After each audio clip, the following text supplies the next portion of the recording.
నిజమైన ఉద్యమకారులు లాస్ట్ ఈటెల రాజేందర్ ఉండే ఇవాళ ఆయనను కూడా పొగబెట్టి బయటికి పంపించేసి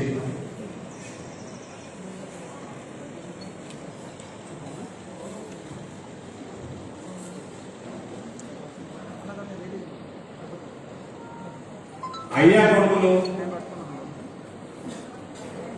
నిజంగా వాళ్ళు ఉద్యమకారులు అనుకుంటే, వాళ్ళ పార్టీలో అందరు ఉద్యమకారులు ఉన్నారు అనుకుంటే, నిజంగా తెలంగాణ సమాజం కోసం అయ్యా కొడుకులు పనిచేస్తున్నారు అనుకుంటే, బంగారు తెలంగాణ దిశగా ఇవాళ తెలంగాణ పోతున్నది అనుకుంటే, సిగ్గు శరం ఉంటే, దమ్ము ధైర్యం ఉంటే, ఎవరి కోసమైతే నువ్వు ఈటెల రాజేందర్ గారిని బయటికి పంపించినావు వాడిని తీసుకొచ్చిన క్యాండిడేట్ పెట్టు, నీ కొడుకును పెట్టు క్యాండిడేట్. నీ కొడుకే కనుక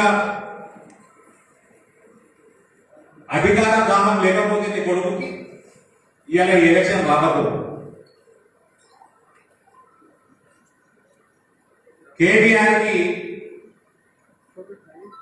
తెలంగాణ పౌరుషం ఉండే,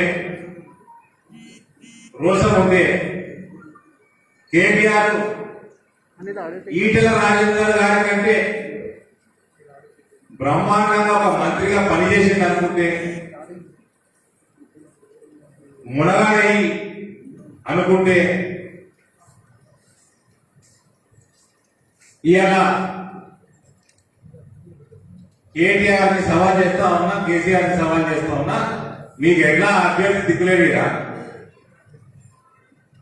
మీ అధికార దాహం కోసం హుజూరాబాద్ ప్రజల ఆత్మాభిమానాన్ని దెబ్బతీసింది మీరు.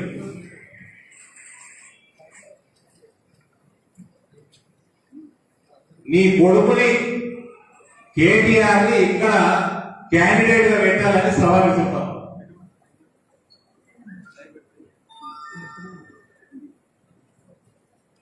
గతే కదా కొడుకు అధికార దాహం కోసమే వచ్చిన ఎన్నికైంది, వేరేదేమి నాకైతే రీజన్ కనబడతలేదు. ఇటువంటి మహమ్మారి సమయంలో ఒక దిక్కు హాస్పిటల్ లేక, హాస్పిటల్లో బెడ్లు లేక, ఐసీయూ బెడ్లు లేక, ఆక్సిజన్ తక్కువ పడి ప్రాణాలు పోతా ఉన్నాయి. కానీ ముఖ్యమంత్రి మాత్రం బయటికి వచ్చేది లేదు, రివ్యూ పెట్టింది లేదు. ఒక ఆరోగ్య మంత్రి తెలంగాణ ప్రజల ఆరోగ్యం కోసం తిప్పలు పడుతుంటే నువ్వు ఆయన కూడా వీకేసి ఎన్నడూ బయటికి రాలేదు. ఇవాళ కేసీఆర్ అంటే ఆయన జిల్లాలో బాధ పట్టిండేవు. నేను మొన్న కూడా చెప్పిన, ఇవాళ వాళ్ళు క్యాబినెట్ మీటింగ్ పెట్టుకున్నారు, లాక్డౌన్ బంద్ ఎక్కడికి వెళ్ళి అన్నారు. ఆ మర్నాడికి వెళ్ళి జిల్లాల పర్యటన మొదలైంది. జిల్లాల పర్యటన ముఖ్యమంత్రి మొదలైతే ఎన్ని రోజుల ప్లానింగ్ ఉండాలి తమ్ముడు? మీడియా మిత్రులు చెప్పాలి మీరే. ఇవాళ లాక్డౌన్ బంద్, రేపటి నుంచి ముఖ్యమంత్రి జిల్లాల టూర్. అంటే ముందే ప్లాన్ చేసుకున్నదే కదా.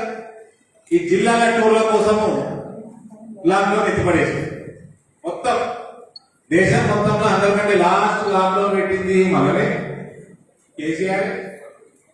అందరికంటే ఫస్ట్ మొత్తం లాక్డౌన్ ఎత్తేసి ఆయన.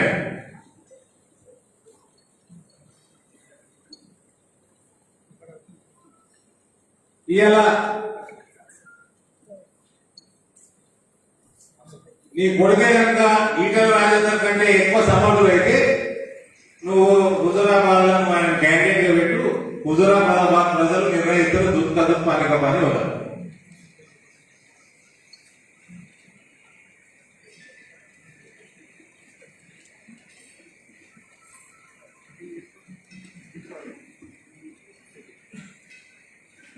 ఈ వ్యాపారాలను సూపరాలను యాభైలో పట్టుకొచ్చి పెట్టే బదులు కేటీఆర్ పెట్టు. ఇక్కడ హుజూరాబాద్ ప్రజలు, నిరుద్యోగులు, యువత, మహిళలు, రైతులు, అన్ని వర్గాల ప్రజలు నిర్ణయిస్తారు. నీ బద్దల భాషగా లేదు.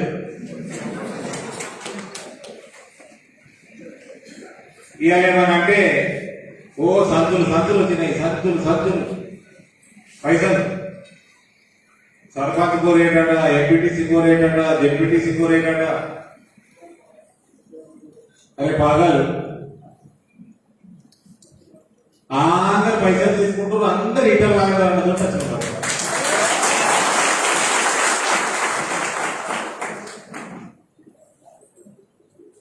పైసలు ఇటు అందుకుంటుండు, వాడు వాళ్ళని పంపించేస్తారు, లీటర్ లాగా కొడుతుంది.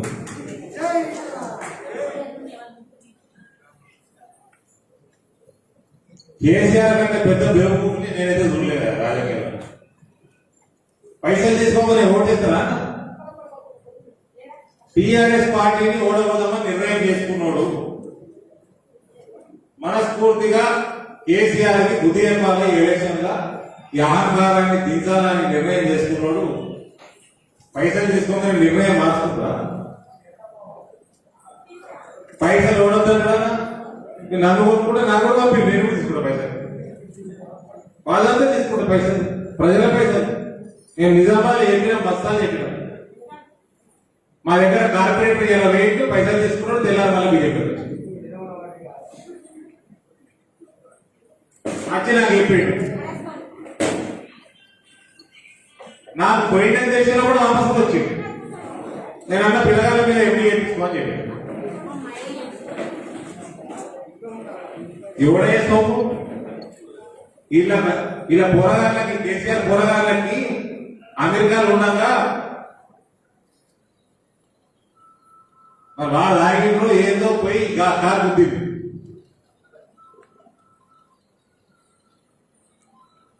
హాస్పిటల్ పడ్డారు. హాస్పిటల్ బిల్లు కట్టేది పైసలు లేకుండా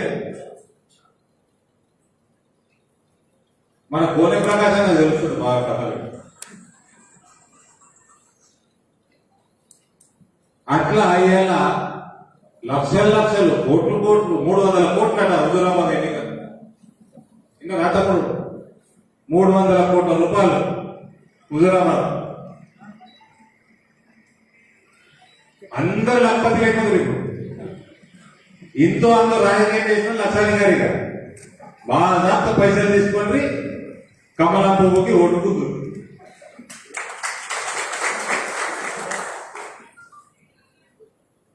ఈ ఎన్నిక తర్వాత మాత్రం ఒక్కటి మాత్రం గొప్ప నాకున్న కొద్ది గొప్ప అవగాహన చెప్తా ఉన్నా. టిఆర్ఎస్ ప్రభుత్వం పతనం దిశగా ఫాస్ట్గా దృష్టిపోతుంది. ఫాస్ట్గా కాదు, వైకుంఠ ధామం దిశగా పోతుంది. ఈ ఎన్నిక రాదని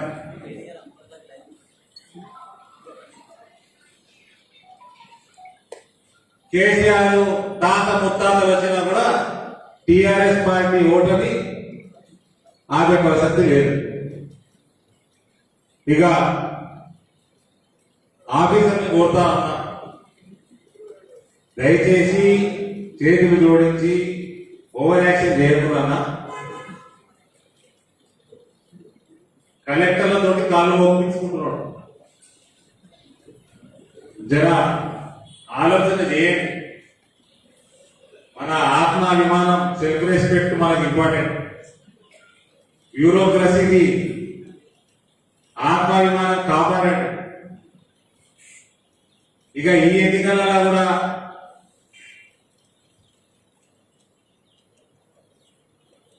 కర్మగారి టిఆర్ఎస్ పార్టీని గెలిస్తే ఆఫీసర్లు బానిసలు అయిపోతారు. ఇక బానిస బతికైపోతారు ఐఏఎస్ ఆఫీసర్లు.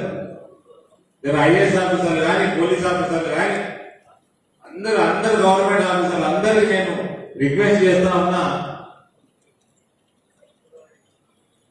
మన డ్యూటీ సక్రమంగా చేసుకున్నాం. ఎవరికో మనం బానిస బతకాల్సిన అవసరం లేదు.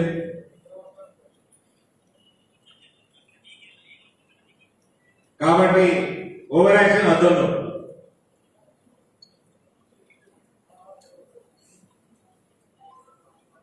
ఆఫీసర్లకు కూడా బయట ఎంత బాధ్యతత్వం చేసుకున్నా కొందరు ఉండరు కదా, అక్కడిక్కడ కాలం ఒక్కటారు. ఇంటికి పోయినాక ఏ రకంగా ఇంట్లో ముఖం చూపిస్తారో వాళ్ళు ఇంట్లో ముఖం చూపెట్టారు కదా. కాబట్టి ఆ సిచ్యువేషన్ ఆ సందర్భం రాకుండా చూసుకోండి. బ్యూరోక్రసీ యొక్క డిగ్నిటీని కాపాడాడు.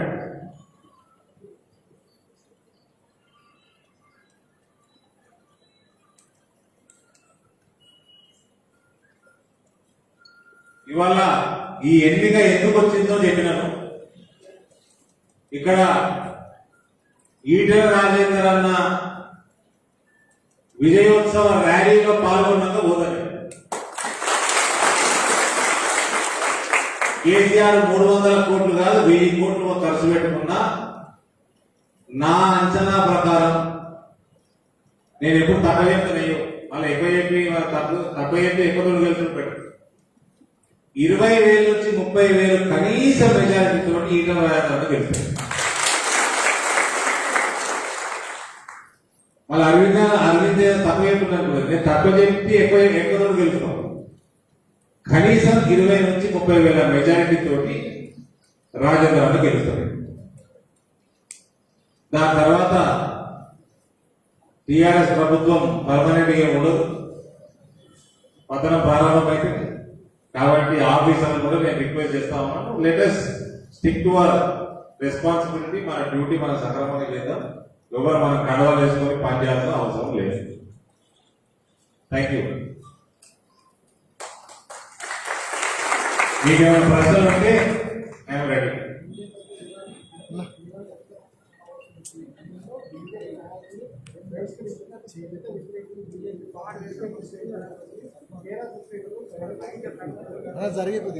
సిగ్గుంటే తెరాస శ్రేణులకి అలా ముఖ్యమంత్రి ఎస్సీ కావాలి కదా. హుజూరాబాద్ ఎఫెక్ట్ ఇది. జిల్లాల పర్యటనలు, ఇవాళ ఎస్సీ సోదరుల మీద ప్రేమ, ఇదంతా కూడా హుజూరాబాద్ వైరస్. దాని రిజల్ట్ ఇది. దొంగ బూటకపు మీటింగ్ ఇవన్నీ. నన్ను మీడియా మిత్రులందరూ టీఆర్ఎస్ శ్రేణులు ఎవరైతే అంటున్నారో వాళ్ళనే రిక్వెస్ట్ చేస్తున్నా, నన్ను తీసుకుపోయి ఇంటే ఉంటా, నేను ఒక్కడే వస్తా.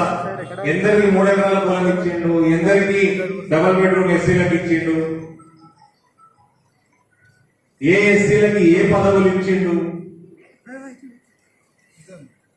ఎస్సీలని కేసీఆర్ అవమానించినంత చరిత్రలో ఎవరు అవమానించలేదు.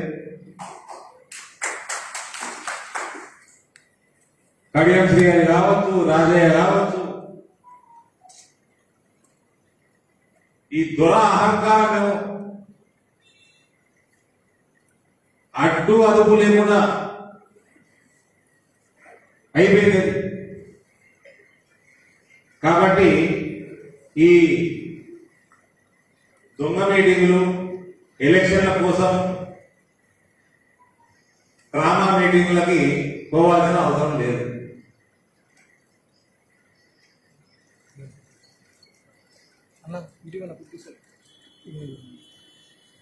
అలా నరుక్కుంటా మెడకాయ ఎంత తింటా అలా నరుక్కుంటాడు. ఎస్సీ ముఖ్యమంత్రి ఏముంటుంది అలా నరుక్కుంటాను. ఏమైతే మరి అదే తలకాయ మీటింగ్ పడుతుంది.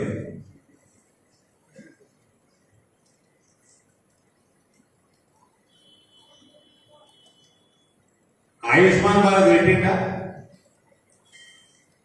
ఎందరు చనిపోయింది? 1000 మంది చనిపోయింది, లక్షల మంది, కోట్లాది రూపాయలు అప్పుల పాలే. ఏది ఆయుష్మాన్ భారత్? ఏది? ఇప్పుడు రాంగ నేను హైదరాబాద్కి వెళ్ళి రాంగ అదేంటి మన రైతు సమితి బిల్డింగ్ రైతు వేదిక అలా 6 లక్షల రూపాయలు మాయింది.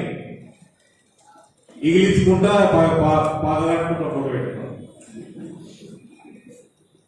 ఏడ తిరిగిన చెట్టుకుంటా చూడబుద్ధి కానీ కోడింగ్ వాటికి వచ్చి పడేది ప్రజలు చనిపోలే కదనే, ప్రజలు చనిపోరు, తిన్నది బయటకు వస్తున్నాయి.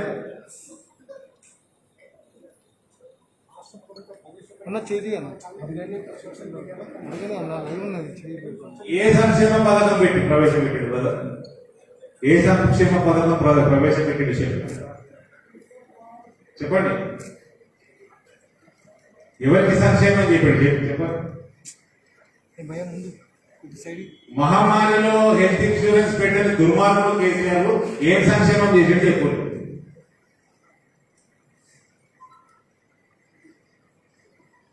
ఒక్కటి చెప్పండి ప్లీజ్.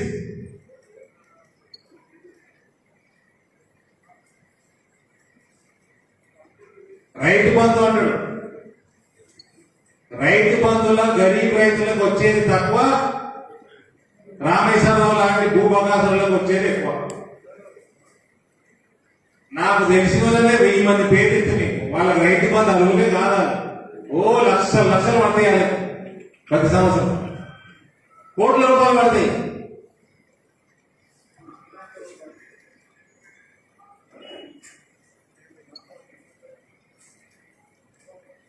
ఈయన ప్రామిసులు చేసిన ఒకటైనా డెలివరీ చేసిందా?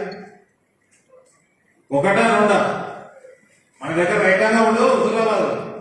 ఏమైనా యూరియాలు, ఫర్టిలైజర్లు, పొటాషియం ఏదో అన్నాడు. 26 లక్షల టన్నులు ఫ్రీ ఇస్తున్నా, అందుకే ఉంటిండు కేసీఆర్ అంటున్నాడు, అందుకే ఉంటిండు కావచ్చు అన్నాడు. ఏమై 3-4 ఏళ్ళు అయిపోయాయి. గరీబ్ మహిళలకు ఇల్లు ఏమైపోయాయి? ఇల్లు ఖాళీ చేయించిండు, ఉన్న ఇల్లు ఇరగొట్టించిండు, మళ్ళా కట్టిస్తా అని 7.5 సంవత్సరాలు అయింది. ఇల్లు లేదు, ఉన్న ఇల్లు ఇది చాలా మంది.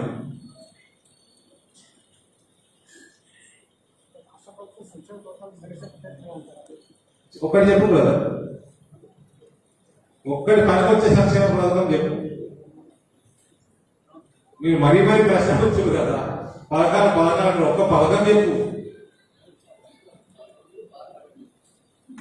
కేంద్ర ప్రభుత్వ నిధులు లేకుండా రాష్ట్ర ప్రభుత్వం నడుపుతున్న ఒక్క పథకం చెప్పండి సార్.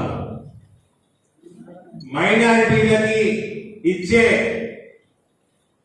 అది ఏమంటారా, షాదీ ముబారక్ పథకంలో కూడా కేంద్ర మైనారిటీ వెల్ఫేర్ ఫండ్స్ ఉన్నాయి.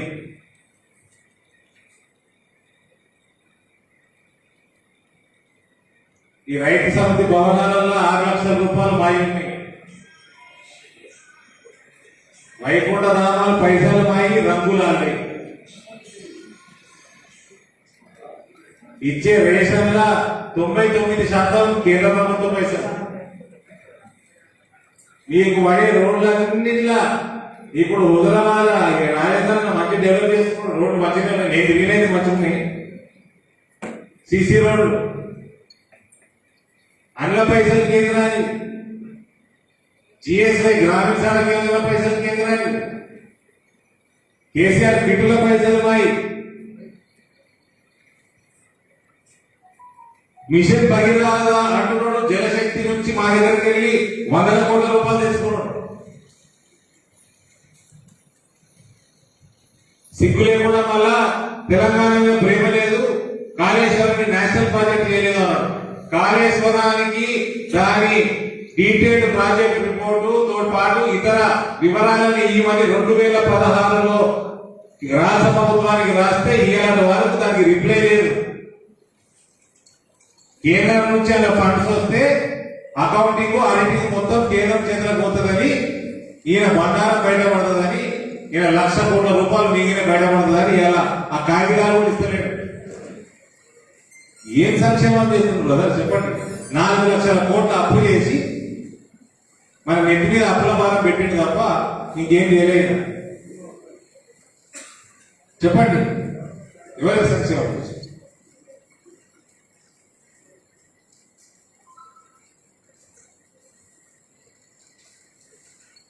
సంతోషరావు 7 సంవత్సరాలు 8 సంవత్సరాలకి ఎంతకు పోయి సంతోషరావు ఫోటోలు చూడండి. సంతోషరావు పరిస్థితి, ఆర్థిక పరిస్థితి ఏముండదు చూడండి 8 సంవత్సరాల క్రితం. ఇలా డిఫాక్టో సీఎం అయిపోయాడు. ఆయన ఒక ముఖ్యమంత్రి, కేటీఆర్ ఒక ముఖ్యమంత్రి, ఆయన బిడ్డే ఈ రాష్ట్రానికి మొట్టమొదటి మహిళా ముఖ్యమంత్రి. అలా ముసాయనేమో ఉన్నపది ఊసకూడదు, ఇలా పురాలు ఊసకూడదని ఆయన టెన్షన్ ఆయన గట్టిగా పట్టుకొని కూర్చోడం కూర్చుంది.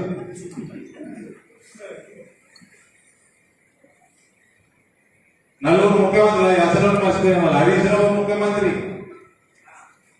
5 మంది ముఖ్యమంత్రులు. ఈ 5 తప్ప ఇంకెవరు సంక్షేమం ఎవరికి వచ్చింది ఎప్పుడు?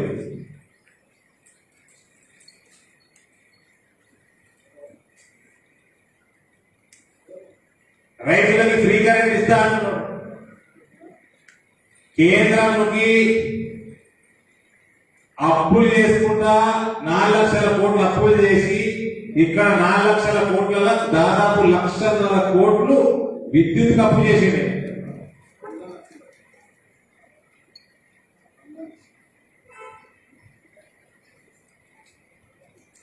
రైతుల్ని అప్పులపాలు చేస్తున్నాడు, రైతులకి ఫ్రీ పవర్ ఇస్తున్నాడు. రైతు రుణమాఫీ ఏమైంది? వరి కొంటున్నాడా సమయానికి? మక్కలు కొంటున్నాడా? మా జిల్లాలో పసుపు పడుతుంది, వాళ్ళకి మార్కెట్లో ధర ఇచ్చినట్టు మేము చేసినాం. ధర ఒకవేళ ధర రాకుంటే లెటర్ రాయన ఆయన అంటే 3వ సంవత్సరం ఇది. నేను ఎంపీ అయిన 2వ సంవత్సరం లెటర్ రాయడు. కేంద్రం పైసలు ఇస్తుంది అని వ్యవసాయ శాఖ మంత్రి పార్లమెంట్ లో చెప్పాడు. లెటర్ రాయని ప్రపోజల్ పెట్టాడు. 100 రోజులలో షుగర్ ఫ్యాక్టరీ తెరిపిస్తానని తెరిపియలే. మళ్ళీ ఆయన కొడుకు ఆంధ్రుల హక్కు విశాఖ ఉత్పాదక. నీకు ఎందుకు రాబోయే పక్కకి 3 ఫ్యాక్టరీలు ఉన్నాయి కదా, నిజాం షుగర్ ఫ్యాక్టరీ. మళ్ళా మన ల్యాండ్ అమ్ముతున్నాడు. కొత్తగా స్కామ్ వచ్చింది ఇప్పుడు మా కురుట్లలో, కరీంనగర్, ఉమ్మడి కరీంనగర్ జిల్లాలో. కాజీ భారత కాజీ కేంద్రం అన్ని అమ్మేస్తున్నారు. 12 కోట్ల రూపాయలకి ఆ చుట్టాలకి 1 కోటి రూపాయలకి ఇచ్చేసి ఎంత? 1 కోటి రూపాయలు, 1,20,000, 12 కోట్ల ఆస్తి. సంక్షేమం అండి, చుట్టాల సంక్షేమం.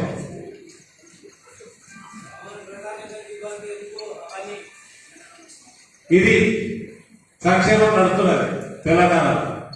మళ్ళీ కేటీఆర్ అడుగుతా ఉన్న ఆంధ్రుల హక్కు విశాఖ ఉక్కు అంటారు. మరి ఇక్కడ అన్ని అభ్యర్థులు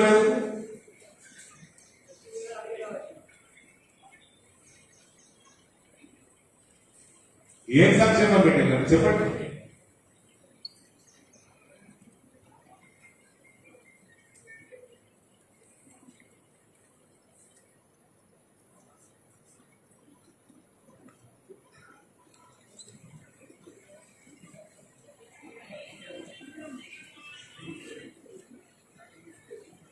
అయిపోయినా?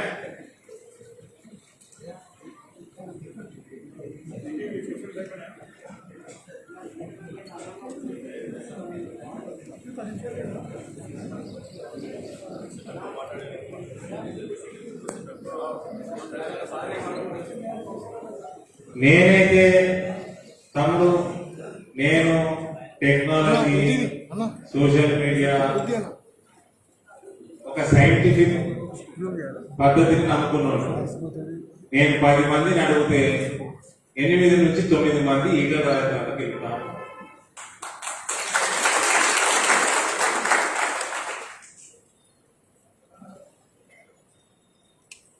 మెజారిటీ ఎక్కడికో పోతుంది. నేను ముందే చెప్పిన, అందుకని నేను తక్కువ చెప్పి ఎక్కడో గెలుపుతాను తప్ప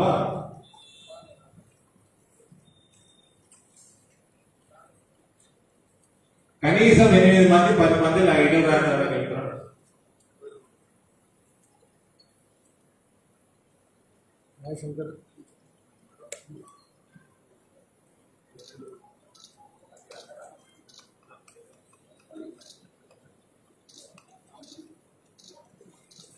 మాకు సవాలు కేటీఆర్ ఇక్కడ నిలబడాలి. అది ఎవరి కోసం అయితే ఎన్నిక వచ్చిందో ఆయన నిజంగా మొనగాడైతే ఆయన క్యాండిడేట్ కావాలి.